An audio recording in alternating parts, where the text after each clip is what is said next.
2 Samuel chapter 15. As time went on, Absalom took to riding in a horse-drawn chariot, with 50 men running in front of him. Early each morning he would take up his post beside the road at the city gate. When anyone showed up with a case to bring to the king for a decision, Absalom would call him over and say, "Where do you hail from?" And the answer would come, "Your servant is from one of the tribes of Israel." Then Absalom would say, "Look, you've got a strong case, but the king isn't going to listen to you." Then he'd say, "Why doesn't someone make me a judge for this country? Anybody with a case could bring it to me, and I'd settle things fair and square." Whenever someone would treat him with a special honor, he'd shrug it off and treat him like an equal, making him feel important. Absalom did this to everyone who came to do business with the king and stole the hearts of everyone in Israel. After 4 years of this, Absalom spoke to the king. "Let me go to Hebron to pay a vow that I made to God. Your servant made a vow when I was living in Geshur in Aram, saying, 'If God will bring me back to Jerusalem, I'll serve him with my life.' The king said, 'Go with my blessing.' And he got up and set off for Hebron.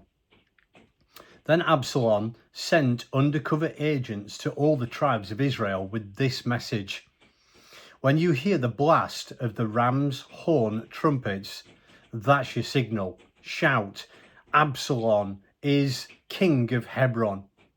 200 men went with Absalom from Jerusalem, but they had been called together knowing nothing of the plot and made the trip innocently. While Absalom was offering sacrifices, he managed also to involve Ahithophel the Gilonite, David's advisor, calling him away from his hometown of Giloh. The conspiracy grew powerful, and Absalom's supporters multiplied. Someone came to David with the report: "The whole country has taken up with Absalom." "Up and out of here," called David to all his servants who were with him in Jerusalem. "We've got to run for our lives, or none of us will escape Absalom. Hurry, he's about to pull the city down around our ears and slaughter us all." The king's servant said, "Whatever our master the king says we'll do. We're with you all the way." So the king and his entire household escaped on foot. The king left 10 concubines behind to tend to the palace, and so they left, step by step by step, and then paused at the last house as the whole army passed by him. All the Kerethites and the Pelethites and the 600 Gittites who had marched with him from Gath went past. The king called out to Ittai the Gittite, "What are you doing here? Go back with King Absalom. You're a stranger here and freshly uprooted from your own country. You arrived only yesterday, and I am going to let you take your chances with us am I going to let you take your chances with us as I live on the road like a gypsy? Go back and take your family with you, and God's grace and truth go with you." But Ittai answered, "As God lives, and my master the king lives, where my master is, that's where I'll be, whether it means life or death." "All right," said David, "go ahead." And they went on. Ittai the Gittite with all his men and the children he had with him. The whole country was weeping in loud lament as all the people passed by. As the king crossed the Brook Kidron, the army headed for the road to the wilderness. Zadok was also there, the Levites with him, carrying God's chest of the covenant. They set the chest of God down, Abiathar standing by until all the people had evacuated the city. Then the king ordered Zadok, Take the chest back to the city. If I get back in God's good graces, he'll bring me back and show me where the chest has been set down. But if he says, I'm not pleased with you, well, he can then do with me whatever he pleases. The king directed Zadok the priest. Here's the plan. Return to the city peacefully with Ahimaaz, your son, and Jonathan, Abiathar's son, with you.